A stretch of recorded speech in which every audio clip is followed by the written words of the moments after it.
আলহামদুলিল্লাহ সারা বাংলাদেশের যত মজলুম ওলামায়ে কেরাম সঠিক কথা বলতে গিয়ে, হক কথা বলতে গিয়ে, হকের পথে থাকতে গিয়ে যখনই নির্যাতিত হয়েছে, টেকনাফ থেকে তেঁতুলিয়া, রূপসা থেকে পাথুরিয়া, আলহামদুলিল্লাহ শানে সাহাবা জাতীয় খতিব ফাউন্ডেশন যেখানেই কোনো ইমাম নির্যাতিত হয় সেখানেই ছুটে চলে যায়। দিন নাই রাত নাই, যে কোনো সময় এই সংগঠন মজলুম ইমাম এবং খতিবদের পাশে থেকেছে এবং ভবিষ্যতে থাকবে ইনশাআল্লাহ। নির্যাতিত হতে চাই না, আমরা শুধু শুধু অন্যায়ের শিকার হতে চাই না। আমরা চাই ঐক্যবদ্ধ হয়ে সকলে একসাথে হয়ে ইসলামের জন্য, দিনের জন্য কাজ করব এবং আমরা শানে সাহাবা খতিব ফাউন্ডেশনের সাথে আমরা সঙ্গবদ্ধ হয়ে থাকব। এ অর্থে আমরা সকলেই আজকে ঐক্যবদ্ধ হলাম। আল্লাহ আমাদের সকলকে ঐক্যবদ্ধ হয়ে এই পৃথিবীর জীবনকে অতিবাহিত করার তৌফিক দান করুন। হওয়ার কারণে এই ২৫০০ থানার ওলামা ইকরামের পক্ষ থেকে ফুলের মালা দিয়ে বরণ করে নেবে, ফুলের মালা দিয়ে বরণ করে নেবে। ফুলের মালা নিয়ে আসছে মাওলানা নাজমুল ইসলাম সাইফি। আলহামদুলিল্লাহ। এই মুহূর্তে ফুলের মালা পাবে আমাদের ২৫০০ শানে সাহাবা খতিব ফাউন্ডেশনের আজকে নবনির্বাচিত সভাপতি মজলুম আলেম দ্বীন হজরত মাওলানা জাহাঙ্গীর আলম জিহাদি সাহেব। ওনাকে ফুলের মালা বরণ করে দিচ্ছে আমাদের নারায়ণগঞ্জ জেলার সভাপতি আলাউদ্দিন আজাদি। মাশাআল্লাহ, আলহামদুলিল্লাহ, আলহামদুলিল্লাহ। আর এই মুহূর্তে ফুলের মালা পরিয়ে বরণ করে নেবেন আমাদের নারায়ণগঞ্জ জেলার শানে সাহাবার খতিব ফাউন্ডেশনের মান্যবর সেক্রেটারি মুফতি আশরাফ আলী সাহেবকে। ওনাকে মালা পরিধান করে দিচ্ছে আমাদের জেলার সভাপতি। আলহামদুলিল্লাহ, আলহামদুলিল্লাহ।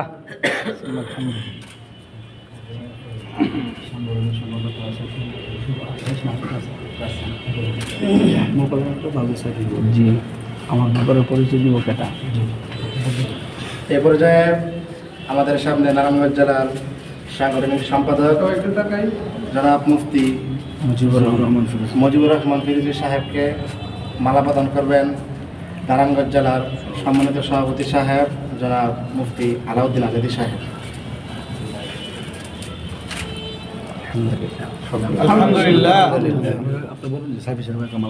জি, এই মুহূর্তে মালা পরিয়ে দিবে আমাদের নারায়ণগঞ্জ জেলার শানে সাহাবার খতিব ফাউন্ডেশন সম্মানিত সভাপতি মাওলানা সাইফি সাহেবকে, নাজমুল ইসলাম সাইফি সাহেবকে, যুগ্ম সাধারণ সম্পাদক নির্বাচিত হওয়ার কারণে। আলহামদুলিল্লাহ, আলহামদুলিল্লাহ।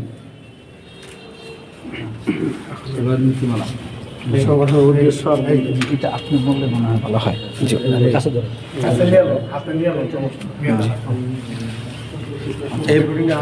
এই পর্যায়ে শানে সাহাবা খতিব ফাউন্ডেশনের ২৫০০ থানার সম্মানিত সভাপতি সাহেব মাওলানা আখতার হোসাইন সুরুটি সাহেবকে ফুল দিয়ে বরণ করবেন আমাদের নারায়ণগঞ্জ জেলার সম্মানিত সভাপতি সাহেব মুফতি আলাউদ্দিন আজাদি সহসভাপতি নিয়োজিত হন এবং মুয়াজ্জিনদেরকে নিয়ে কাজ করে থাকেন। আমাদের শানে সাহাবা জাতীয় খতিব ফাউন্ডেশনের মূল কাজ হলো ৪টি। একটি হলো কর্মসংস্থান সেবা, আরেকটি হলো আইনি সেবা, আরেকটি হলো মেডিকেল সেবা, আরেকটি হলো প্রশিক্ষণ সেবা। আলহামদুলিল্লাহ সারা বাংলাদেশের যত মজলুম ওলামায়ে কেরাম সঠিক কথা বলতে গিয়ে, হক কথা বলতে গিয়ে, হকের পথে থাকতে গিয়ে যখনই নির্যাতিত হয়েছে, টেকনাফ থেকে তেঁতুলিয়া, রূপসা থেকে পাথুরিয়া, আলহামদুলিল্লাহ শানে সাহাবা জাতীয় খতিব ফাউন্ডেশন যেখানেই কোনো ইমাম নির্যাতিত হয় সেখানেই ছুটে চলে যায়। দিন নাই রাত নাই, যে কোনো সময় এই সংগঠন মজলুম ইমাম এবং খতিবদের পাশে থেকেছে এবং ভবিষ্যতে থাকবে ইনশাআল্লাহ। সেই প্রত্যয় নিয়ে আজকে আমরা ২৫০০ থানা জাতীয় শানে সাহাবা খতিব ফাউন্ডেশনের পক্ষ থেকে কমিটি গঠন করেছি এবং ২৫০০ থানা নবনির্বাচিত কমিটির মধ্যে সভাপতি নির্বাচিত যিনি হয়েছেন তিনি হলেন মজলুম আলেম দ্বীন হযরত মাওলানা হাফেজ জাহাঙ্গীর আলম জিহাদি সাহেব। আমি এই মুহূর্তে ওনাকে ১ মিনিট সংক্ষিপ্ত বক্তব্য রাখার জন্য অনুরোধ করছি। আসসালামু আলাইকুম ওয়া রাহমাতুল্লাহি ওয়া বারাকাতুহু। ওয়া আলাইকুম আসসালাম। আলহামদুলিল্লাহ আমরা ২৫০০ থানার এক ঝাঁক আলেমকে নিয়ে আমরা আজকে বসেছি। আলহামদুলিল্লাহ শানে সাহাবা জাতীয় খতিব ফাউন্ডেশন আজকে একটি সংগঠন ২৫০০-এর মধ্যে সভাপতি, সহসভাপতি এবং সাধারণ সম্পাদক, অর্থ সম্পাদক এবং সাংগঠনিক সম্পাদক আজকে নির্বাচিত হয়েছে। অনেক যোগ্য আলেম এখানে আছে আলহামদুলিল্লাহ এই পুরা থানার।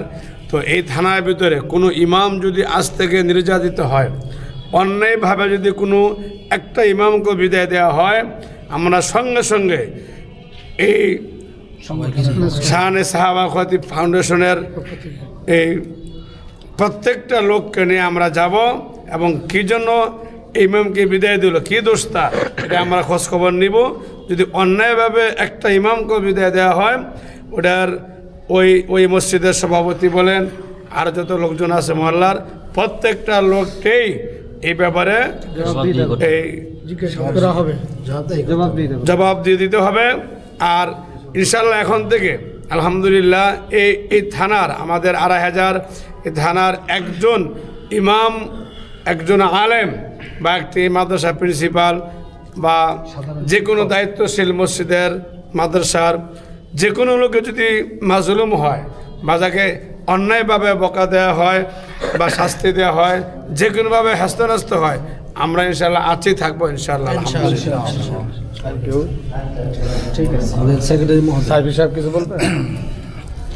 আলহামদুলিল্লাহ, শানে সাহাবা খতিব ফাউন্ডেশন এমন একটি সংগঠন, যেই সংগঠন আজ থেকে 2015 সালে এই সংগঠনের শুরু। এই শানে সাহাবা এমন একটা সংগঠন, যেই সংগঠন হাজার হাজার নির্যাতিত আলেম, হাজার নির্যাতিত মসজিদের ইমাম, হাজার মাদ্রাসার শিক্ষক যারা অন্যায়ভাবে চাকরিচ্যুত হয়েছে, অন্যায়ভাবে যাদেরকে এরকমভাবে অসম্মানী করা হয়েছে। দেখা যায় আমাদের অঞ্চলে কোনো একটা নেতার বিরুদ্ধে কথা গেলেই, কোনো একজন মসজিদের সভাপতি, মসজিদের সেক্রেটারি বিরুদ্ধে কথা গেলেই মসজিদের ইমাম সাহেবের চাকরি সকালে আছে দুপুরে নাই, দুপুরে আছে সকালে নাই। কিন্তু শানে সাহাবা খতিব ফাউন্ডেশন এমন একটি সংগঠন, আজকে থেকে যদি 2500 নয়, সারা নারায়ণগঞ্জের মধ্যে নয়, সারা বাংলাদেশে কোনো ইমাম সাহেবকে অন্যায়ভাবে হেনস্থ করা হয়, অন্যায়ভাবে কোনো ইমাম সাহেবকে বিদায় করে দেওয়া হয়, সে যত বড় নেতাই হোক না কেন, আমাদের কাছে তার হিসাব দিতে হবে এবং কী জন্য তাকে বিদায় করা হলো এটাও আমাদের কাছে এরকমভাবে উল্লেখ করতে হবে। আমি আরেকটা বার্তা পরিষ্কারভাবে দিতে চাই, শানে সাহাবা খতিব ফাউন্ডেশনের কোনো সদস্যকে মসজিদ মাদ্রাসার ইমাম ও খতিব, মসজিদ মাদ্রাসার শিক্ষক যদি অন্যায়ভাবে এরকমভাবে ওই ইমাম সাহেবের উপরে কোনো আঘাত করা হয়, ইমাম সাহেবকে হেনস্থার শিকার করতে হয়, অথবা কোনো দ্বীনী ভাইকে অন্যায়ভাবে হেনস্থার শিকার করা হয়, তাহলে অবশ্যই শানে সাহাবা খতিব ফাউন্ডেশন তাদের সাথে অ্যাকশন নেবে ইনশাল্লাহ। আজকে থেকে 2500-এর সমস্ত মসজিদের ইমাম সাহেব বুক ফুলিয়ে চলবেন। আপনি যদি আপনার ন্যায়ের উপরে থাকেন, যত বড় নেতাই হোক, আপনাকে আপনার মসজিদ থেকে বিদায় করতে পারবে না, আপনাকে অন্যায়ভাবে কেউ হেনস্থ করতে পারবে না। যদি কেউ 2500-এর কোনো ইমাম, কোনো মাদ্রাসার মুহতামিম, কোনো মাদ্রাসার শিক্ষক, কোনো মসজিদের খতিব যদি হেনস্থার শিকার হন, শানে সাহাবা খতিব ফাউন্ডেশনের নতুন কমিটি হয়েছে, জাহাঙ্গীর আলম জিহাদি সাহেব এই থানার সভাপতি, ওনার নেতৃত্বে ইনশাল্লাহ আমরা যখন তখন গভীর রাত্র যদি হয়, আমরা ইনশাল্লাহ আপনার কাছে গিয়ে সাথে অ্যাকশন নেব ইনশাল্লাহ। এ পর্যায়ে আমাদের সামনে 2-1 মিনিটের মধ্যে বক্তব্য রাখবেন আমাদের প্রিয় আমাদের জেলা সেক্রেটারি মুফতি আশরাফ আলী সাহেব। আলহামদুলিল্লাহ। আজকে 2500 থানার শানে সাহাবা খতিব ফাউন্ডেশনের আজকে কমিটি গঠন হয়েছে। অত্যন্ত আনন্দিত এবং গর্বিত। আজকে সকল এই শানে সাহাবার খতিব ফাউন্ডেশনের সাথে সকল ওলামায়ে কেরাম ঐক্যবদ্ধ হয়েছেন এবং সকলেই ঐক্যবদ্ধ হয়ে কাজ করার ওয়াদাবদ্ধ করেছেন। আমরা আমাদের এই অরাজনৈতিক শানে সাহাবা খতিব ফাউন্ডেশন, আমাদের লক্ষ্য উদ্দেশ্য হচ্ছে যে কোনো আলেম মাজলুম হলে তার পাশে গিয়ে আমাদেরকে দাঁড়ানো, এবং আমরা তার পাশে অবশ্যই দাঁড়াবো। যে কোনো আলেম মাজলুম হয়ে থাকবে, তার পাশে কোনো সংগঠন থাকবে না, এটা হতে পারে না। এটা চিন্তা করেই আমাদের শানে সাহাবা খতিব ফাউন্ডেশনের সম্মানিত চেয়ারম্যান সাহেব মাওলানা মুফতি শামীম মজুমদার সাহেব এই সংগঠন তৈরি করেছেন 2015 সাল থেকে। আলহামদুলিল্লাহ, আজকে সারা বাংলাদেশে, সারা বিশ্বব্যাপী এই সংগঠন ছড়িয়ে পড়ছে এবং এর কাজকর্ম চলছে, ইনশাল্লাহ আগামীতেও চলবে। সুতরাং আমরা ঐক্যবদ্ধ হয়েছি, নির্যাতিত হতে চাই না। আমরা শুধু শুধু অন্যায়ের শিকার হতে চাই না, আমরা চাই ঐক্যবদ্ধ হয়ে সকলে একসাথে হয়ে ইসলামের জন্য, দ্বীনের জন্য কাজ করব এবং আমরা শানে সাহাবা খতিব ফাউন্ডেশনের সাথে আমরা সঙ্গবদ্ধ হয়ে থাকব। এ অর্থে আমরা সকলেই আজকে ঐক্যবদ্ধ হলাম। আল্লাহ আমাদের সকলকে ঐক্যবদ্ধ হয়ে এই পৃথিবীর জীবনকে অতিবাহিত করার তৌফিক দান করুন। আলহামদুলিল্লাহ।